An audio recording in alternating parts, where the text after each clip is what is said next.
ஆண்டவரே, நீரோ என் பாதங்களை கழுவுவது.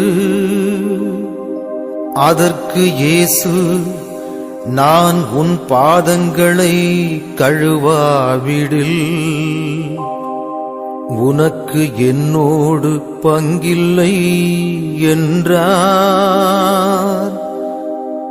நான் செய்வது இன்னதென்று உனக்கு இப்போது தெரியாது, பின்னரே விளங்கும். ஆண்டவரே, நீரோ என் பாதங்களை கழுவுவது. அதற்கு இயேசு, நான் உன் பாதங்களை கழுவாவிடில்